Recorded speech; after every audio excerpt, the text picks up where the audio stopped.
In an effort to raise awareness of Afghan culture, two UC Berkeley graduate students spent a week in Kabul recording Afghan folk musicians on location.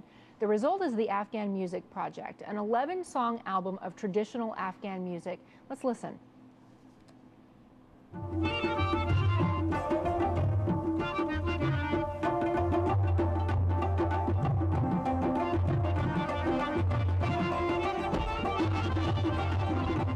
We're joined now by Chris Becker and Adam Gutierrez, creators of this digital music initiative. Gentlemen, thank you both for your time today. Appreciate you joining me. Thank you, Contessa. Thank you. So tell me why you thought of the folk music from Afghanistan as being an important part of everything that's going on over there. Right. Great question. I was actually born there, so I grew up in this culture, and this culture is very rich, particularly the music. And with the awful tragedies of the Soviet invasion and absolutely the Taliban reign, both these reigns try to outlaw music, basically. And so you have this great tradition that young people don't have access to. So Chris and I saw the album as a small role of bringing musical opportunities back to the young people of Afghanistan. Chris, when you went to Kabul then, given all this history of the regimes trying to ban music and musicians having to go underground, did you have a hard time then locating musicians who were willing to play for you? It absolutely was difficult.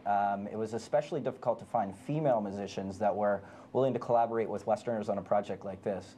Fortunately, we found 7 very courageous, very inspiring musicians, local Kabul musicians, that were willing to take a chance and work with us on a project like this. We were also very fortunate to find a studio owner that was willing to allow us studio space to record this album. So we're very thankful for the courage of the people that helped us out. Is it still dangerous for them? Is it still dangerous for you guys? Yeah, it is. I mean, we were very careful. Our parents and wives and girlfriends thought we were insane. But they, again, when the way we did it in kind of very secret methods. But as we left, a female video journalist was assassinated just for showing female performances on local TV. So it's not 100% good there, and so there was definitely risk taken by a lot of people. We get the idea, you know, once we establish a democracy, then people are free to do as they choose, and you're pointing out some of the challenges. What are you guys hoping to accomplish by going over there and recording this music and now sharing it with America? Well, one thing that we really wanted to do was try to bridge the culture gap that has been left by this 30 years of struggle. There's a lot of young children growing up in Afghanistan that have never heard some of these folk music traditions. So we wanted to kind of reintroduce this culture back to the people of Afghanistan. We also wanted to introduce Afghan music to the Western audience because we think this is fascinating music. We think it's enchanting. We think it's very enriching. So we want a new audience for these musicians, which we think is what the Afghan Music Project gives. And I know that people have a chance now to get it. You can get it online? That's right. We have it online. It's a digital media project, so we're selling the album digitally. It's on all major internet music stores, including iTunes, MSN Music, and Rhapsody.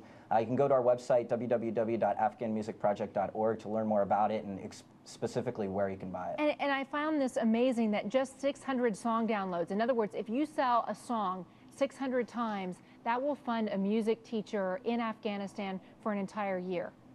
Absolutely, and not only a music teacher, but the same music teachers that collaborated on the album. So it goes a long, long way, just a couple downloads. So well, it's very, very important. It's an unusual project that you guys have undertaken. I wish you the best of luck in publicizing it and selling it.